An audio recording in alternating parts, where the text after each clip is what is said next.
Micro management की series के अंदर जो अगला पॉइंट है वो है आपका उधारी का, यानी कि अकाउंट्स रिसीवेबल। बहुत सारे लोगों को तो पता ही नहीं होता भैया कितने पैसे लेने हैं, कितने देने हैं, क्या कुछ है, क्या हिसाब है। ठीक है, कई कई लाख रुपए की उनकी उधारी चलती रहती है बाजार में। ठीक है, ले ही नहीं पाते। लेंगे कैसे? क्योंकि जो उधारी लेने का जो काम है वो अपने सिर पे ही रख रखा है, मैं ही पैसे मांगूंगा। भाई अच्छे नहीं लगते यार, सेठ लोग हो आप। एक छोटा सा डिपार्टमेंट बना लो जिसके अंदर एक किसी फीमेल को रख लो जो कि आपका अकाउंट्स रिसीवेबल का काम करे। कोई पर्टिकुलर डे डिसाइड कर लो, लेट्स से आपने सैटरडे डिसाइड कर लिया, कोई और दूसरा डे डिसाइड कर लिया, उसमें आपके जितने भी रिसीवेबल्स हैं उन सब के लिए बात करी जाए। ठीक है, कोई क्लाइंट ऐसा हो सकता है जो कि वही दूसरे एटीट्यूड में बात कर रहा हो, कुछ और कर रहा हो, उससे आप पर्सनली बात कर लो, कोई दिक्कत नहीं है। दूसरा, इसमें एआर के लिए ना हमेशा फीमेल पर्सन को ही रखना, ठीक है, बेटर है।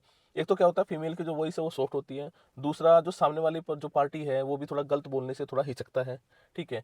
तीसरा, कहीं ना कहीं पे थोड़ी बहुत एक शर्म रहती है कि ठीक है यार फीमेल है, बच्चा हो सकता है, और कहीं ना कहीं पे थोड़ी बहुत शर्म हो सकती है, थोड़ा एक सॉफ्ट कॉर्नर हो सकता है। तो हमेशा एआर के लिए, अकाउंट रिसीवेबल के लिए कोई फीमेल ही रखना, ताकि वो प्रॉपर रिपोर्टिंग हो सके, आपको पता लग सके कि भैया अब इतने इतने पैसे हमने लेने बाकी हैं, ये हमारे ड्यूज हैं, ये इतने दिनों में आ जाएंगे। कई कई महीने के पैसे आपके आते ही नहीं है, क्योंकि आप ना मांगते भी नहीं हो, ये भी सच्चाई है। ठीक है, भूल जाते हैं। तो आपको ये ध्यान रखना है कि पैसे है ना टाइम से मांगने हैं। मांगने का तरीका है, पैरामीटर्स है, उसकी एमआईएस रिपोर्ट निकालिए, कौन कौन से ड्यूज हैं।